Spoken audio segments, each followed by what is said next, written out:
Hello students, इस video में हम देखेंगे हमारा जो क्वांटम नंबर वाला टॉपिक चल रहा था, जिसमें हमने दो टाइप के क्वांटम नंबर देख लिए थे। आज हम इस सेकंड पार्ट के अंदर क्वांटम नंबर के और दो जो डिफरेंट टाइप्स होते हैं उसकी स्टडी करेंगे। आई होप आपको पार्ट फर्स्ट में जो क्वांटम नंबर डिस्क्राइब किए गए थे वो पूरी तरह से अच्छी तरह से क्लियर हो गए होंगे। स्टार्ट करते हैं नेक्स्ट टू क्वांटम नंबर।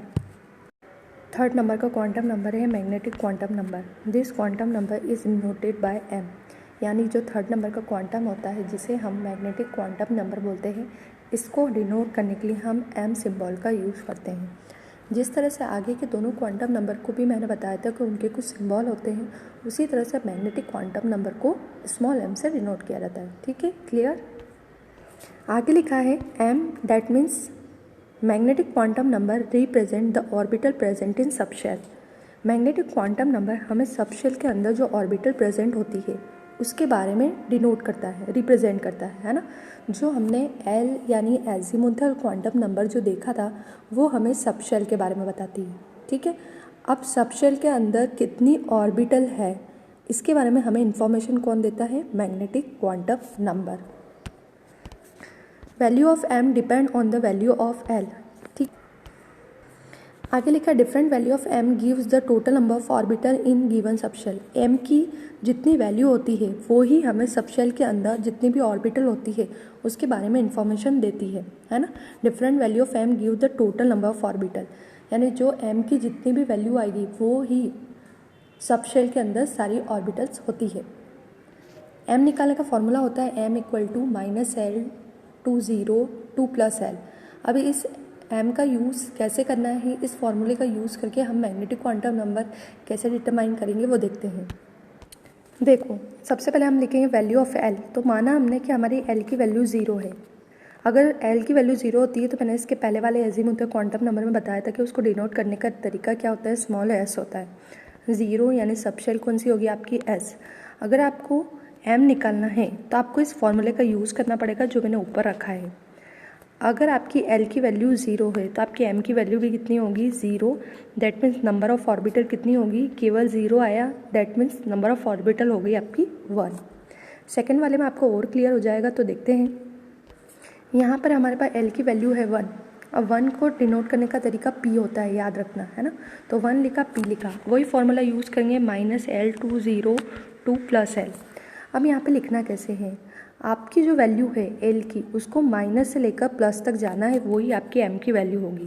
तो हमारी एल की वैल्यू वन है, उसको माइनस से स्टार्ट करो तो minus one, then zero, then plus one. इस तरह से हम जो नंबर हमें एल में दिया है उसके नेगेटिव से पॉजिटिव तक जितनी वैल्यू आती है वही हमारी नंबर ऑफ ऑर्बिटल होगी।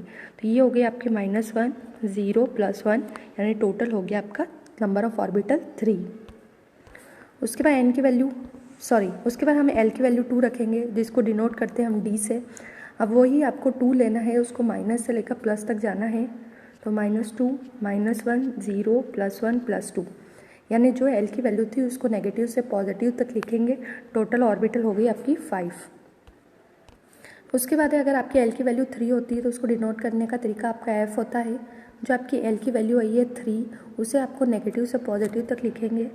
तो minus three, minus two, minus one, zero, plus one, plus two, plus three, यानी जो हमारी एल की वैल्यू थ्री थी उसे हमने नेगेटिव से पॉजिटिव तक लिखा। टोटल कितनी वैल्यू है? सेवन।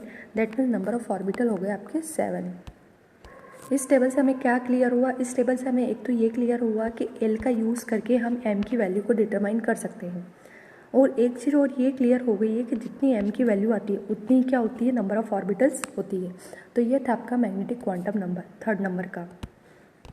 नेक्स्ट क्वांटम नंबर है हमारा spin quantum number. This quantum number denoted by small S, यानी इस क्वांटम नंबर को हम स्मॉल एस का यूज़ करके डिनोट करते हैं।